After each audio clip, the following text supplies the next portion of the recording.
Wow. I gotta say wow, right? I gotta say wow. The AFCON, man, is heating up. The Africa Cup of Nations is heating up. It is heating up because, look, started off kind of slow. First set of games didn't really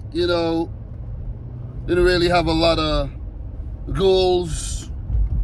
And we thought maybe, okay, maybe this is going to be a very boring tournament. But the tournament really heat up, man. The tournament has really caught fire. Got to put it that way. Let's put it that way. The tournament caught fire. Because I wasn't expecting Nigeria, who actually looked the best out of all the teams, to get knocked out in the round of 16 in the manner in which they got knocked out.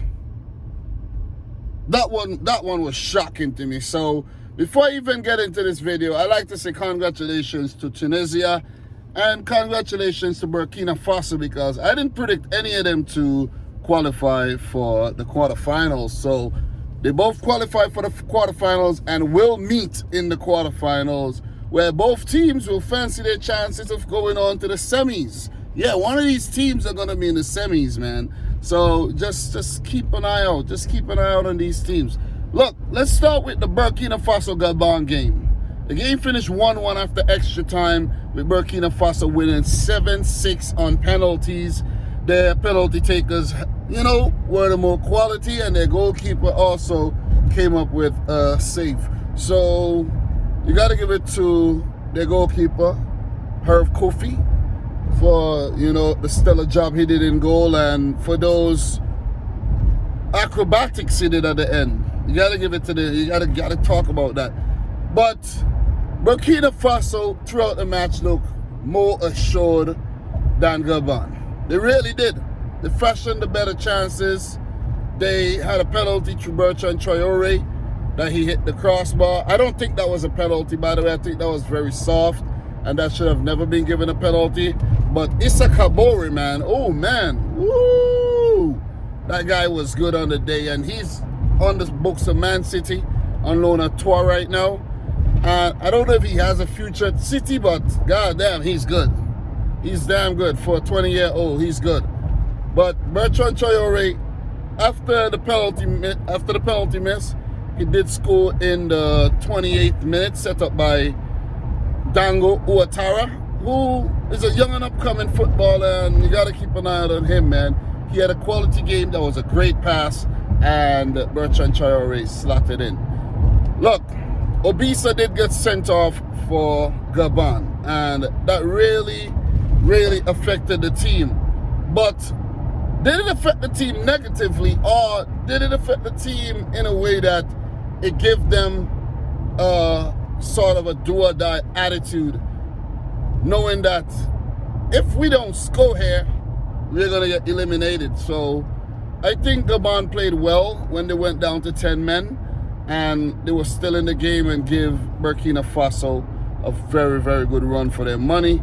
Ended up scoring that goal. That goal ended up being given as an own goal, but Bruno Ikulemanga coming up from the back with a good attacking header there onto the body of the defender into the back of the net.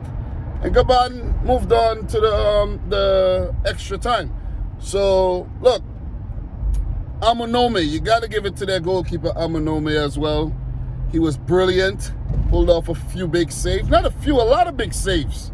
Quite a few big saves on the day, and kept them in the game.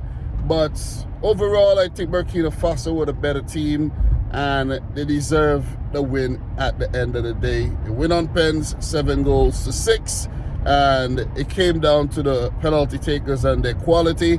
And the Stallions of Burkina Faso prevailed over the Leopards of Gabon. So that's my thoughts on that game. I got the prediction wrong, but it's all good. I think Burkina Faso do deserve the win. They look good, man. They look good, and this is a team that we always have to keep an eye on.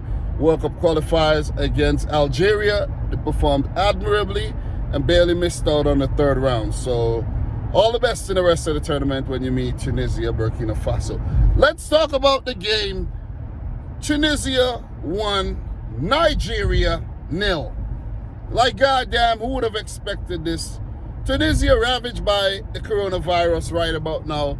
The manager, the coach, Monday Kebaya, not in the dugout, not there. A few players still missing. A few players came back, started on the bench. Slitty and Wabi Kazri. And you had a bunch of guys who started a game that, you know, are not mainstays in the Tunisian team. You know what I'm saying? And I was like, God damn, man, Nigeria should get the better of Tunisia. Like, easily. I didn't give Tunisia a chance at all. I didn't give him a chance at all. And I apologize for that, man. Seriously. This is tournament football. Even though you went through the group stages and you lost twice, barely came through, as, you know, with 3 points. Still went on to win the game convincingly. Not like barely win the game. Convincingly. Nigeria were poor. Players didn't step up on the day. Decision making, awful. And Yusuf M. Sakni's 47-minute strike was the undoing of goalkeeper Okoye and the Super Eagles of Nigeria. Guys, that ball was savable. That was savable. I think Okoye got bamboozled by the shot and he wasn't good enough in that moment. But you got to credit M. Sakni for the great work he did, creating space and getting that powerful, that beauty of a shot off, the curve, the swerve on the ball to beat the Sparta Rotterdam goalkeeper on loan from Watford. And that was the game's only goal. He did have to come up with a save or two in the game and, you know, kept Nigeria in the hunt for the most part. But overall, Nigeria with only one shot on target throughout the entire game. I think that was a close range shot by Moses Simon that was foiled by the goalkeeper there for Tunisia. I think his name is Ben Ahmed, if I'm not, you know, wrong, but I might be wrong. I don't know that goalkeeper very well. But throughout the game, Tunisia were just resilient. They were gritty. They were determined. And they were well drilled defensively and never give Nigeria a clear chance. Never really give them a clear chance. On Nigeria's side, you could say they got their tactics wrong. They weren't creative enough. And Egwo Vowen, who actually stepped down as coach, that was expected to happen anyways. He did have ambitions of staying on. But I gotta say, man, they were damn inept on the day. After what we saw from Nigeria throughout the group stages, guys, I expected a lot better. I expected much better. I really expected them to go there and play a depleted Tunisia off the park. I said it, a depleted Tunisia off the park.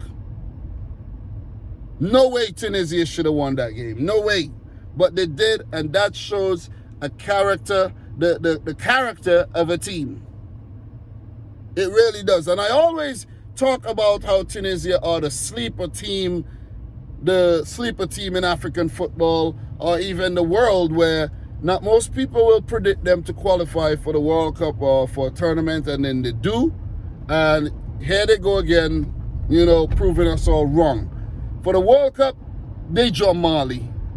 And I think the confidence would actually be restored here after the group stage losses. One against Gambia and the other, I can't even remember who the other one was against, but they weren't good enough in the group. They really weren't good enough in the group. And what a way to bounce back. What a way to bounce back, man. Guys, I'm getting old. Pardon me if I can't remember everything.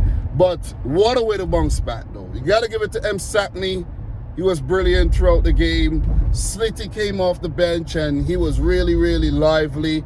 Wabi Kazri as well. You got to give it to this team, man. I never expected this. Really never expected this, man. That one came as a shocker to me. I'm still in shock right now.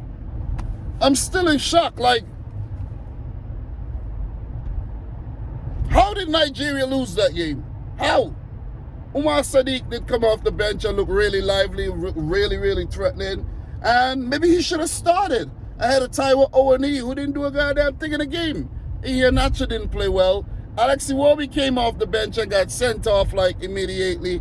And I think that really affected Nigeria. The way they were playing, ineffective, and to go down to 10 men, they weren't able to replicate what Gabon did to actually come back, and the quality was just lacking on the day. It was really lacking.